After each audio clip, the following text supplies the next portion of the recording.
چھری چلانے میں قصاب کے ساتھ شریک ہونا یا چھری چلانے والے کے ساتھ شریک ہونا جانوروں کو ذبح کرنے میں اس کا کیا حکم؟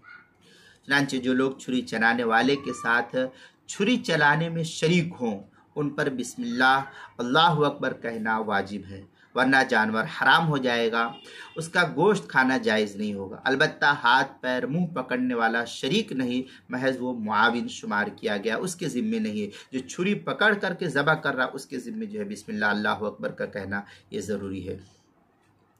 چنانچہ در مختار شامیہ میں ہے اراد التضحیہ فوضع یدہ ما ید القصاب فی الذبح وإعانہ علی الذبح سمی کل وجوبا۔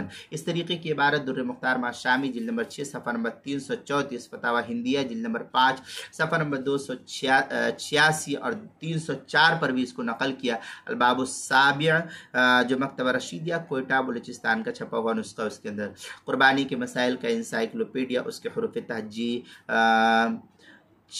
عنوان ہے چھری چلانے میں شریک، صفحہ نمبر 71 پر اس کو نقل کیا گیا ہے۔